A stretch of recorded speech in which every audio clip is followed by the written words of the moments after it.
Ebusuafo me mo bibia kwaba de badin CN page so midi e de adwoa searching. Mr. subscribe to my channel. Faunsa me abe on so. Ubenya notification and some ekoso ha bia ubenya bi etie anase ubenya bi ahwe. Owura Kabori oye NDC ni na okase na o kire se nanadro. Sa wo hwe no wa ye pani na wuntumi mba asum. Wuntumi slap umpanifu na no mo ye adwuma na.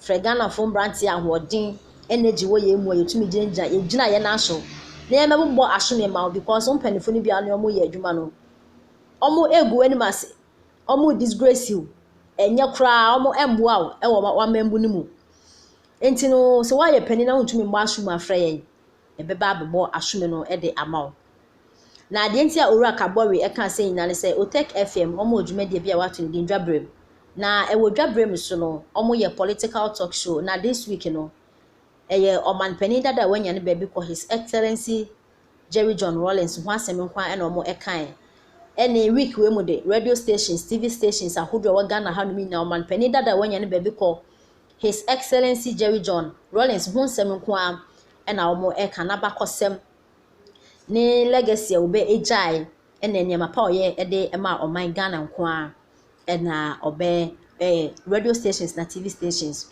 omo ekan wa ha na no discussion omo ye Owura Kabori HSA Oman Penny dada obeye bi ema Oman Ghana papa na yehwa eye Kumase magazine Oman Penny dada wanya ne baby ko papa Jerry na nisuade hu se Ghana mranti ne bi ewo ha school enyo mo passion ebi mo pa de sua bako se ebi mo adesua ne ebi mo adesuade enisuade hu ne insanodwuma nti papa Jerry hwe ya na ote eye Kumasi magazine oto asase ede emo ende yenya Kumasi magazine omo eye adwuma etumi eye nyama bebrede eboa Oman Ghana afenso ye behwa Oman Penny dada de corruption eye ade na ompe oti kwakwa de fani fichechika no we kuno no ne sanse na oye soja abanti no wada ni penifo no omo ye adwuma no obuo usuro kra untumi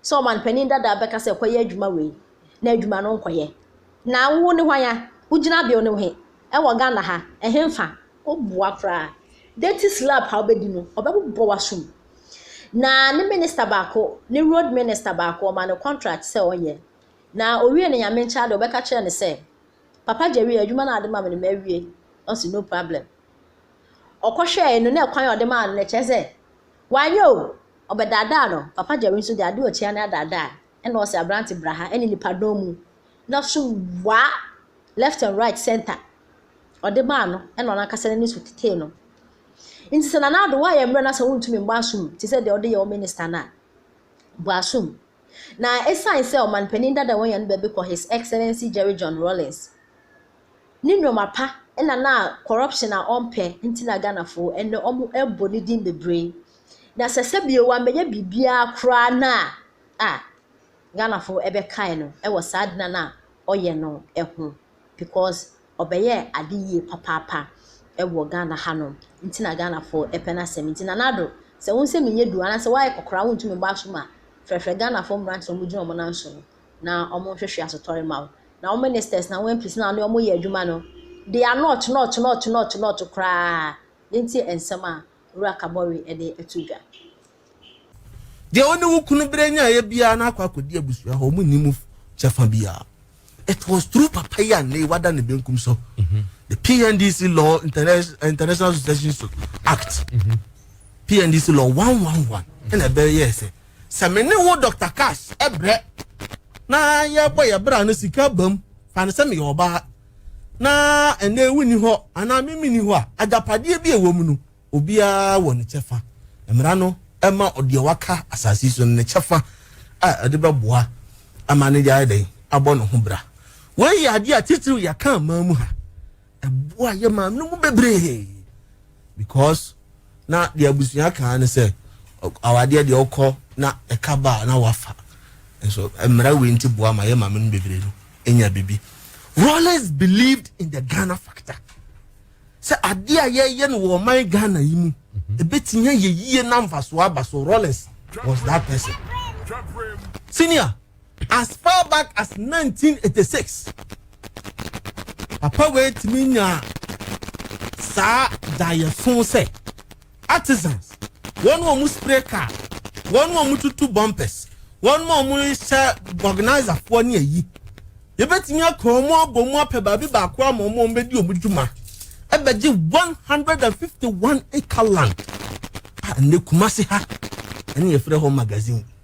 That was Rollins. He believes that even though they don't have formal education, but almost I do my one yet me baby momo. Oh, me ye less near the come Obi abet me in the car about baby. That was Rollins as far back as 1986. And he well said the Odi Kaka and Obiana said the Obekanafa. Ebi beka for benkum. Yeah. Ebi beka for nipa. Enifa. Yan mo afa ni ya pagya die. De ye te ye ne bebre ye ya hohoa. Se onipa bi te se Rollins. Now obi a wuntimi fa kata asese. Proye kan for na fichire. Se oye ne ba, se oye ne nua, se oye ne wo fase. Unlike the AC ne wo ye ma yimu. Left, right, center. Obi awia bi. Okay. Na etimi si wo Rollins happen. Ante. So Rollins nkwani o mampani anapen so. DCE no atre wa betwa tram and fake report. So bia chepa kwan no mayi. Na ono said that sorry ahomate. Wani me ba hoso no gina tepa. E kwan na wayi no we anya no ye bia sotro nipa mbadwam bagi sotro. That was Rollins. Anything media and a woman said sotro in the right direction. Oh, it was a sotro in the right direction. And the another na yamra. Oh my yamabunu yamma boss sotro no. When you be sa, would you unfair and ye anka say yamma boss sotro. They said ye. When you power catcher and say why ya adenta astrotef. Ah, be yanim kwasemo mampanino. See ye hunni pakura would you unfair me. They say more do come. So until the year me obi to send me kabore. A woman say papa no ato. The party founder, the party covered by a wato. Ye na ye. Ba oni mani age. Je mama ni age ne say. Odi monyamfo obi say. Anisuade hunu nipa bi say. E wom so ofra bibire mama mu ha. Wan go fi o ma bia so. So my kron ga. And let all those who speak the ill about the man or omonkasa. Barochina. Justification in Baba say. Onipa na owo ye kabino ono ene boa ye man Ghana. But ebio no mame san hwe emisa se ye ma ye nya ye titiri wo busua ofri mu no ye ma omo hyeden se papa no obobra enti ye ma omo hyeden senior to me a cause NDC downfall in the coming days. Answer no, and a big no. The Etienne said, I did be a woo yeno, but I would de yeno, and a better I didn't know that. In the presence of Rollins, with the Amino, in Ghana. In case why you be. But what America crack na Olumai eto de din pa kra ansana ye the party sama hanpi which they say we have been able to move with the principle of nature say obi be sha sie e bedroom rebi na ebi mu na be den e beto aso in the same vein dankwa dombo any usa tradition no nyina kutoturo na ewo mu efiri mu to extend say former vice chairman and former chairman Jake no nyina free mu former vice president Aliu Muhammad no nyina free mu na MPP angu no it means a passion anyone botaye enti na manage na ye enti nei sabe ye nyina ye di NDC na chi say o china bi afoforo ni ho a ye ne beba be di party nanim se di panatu kwan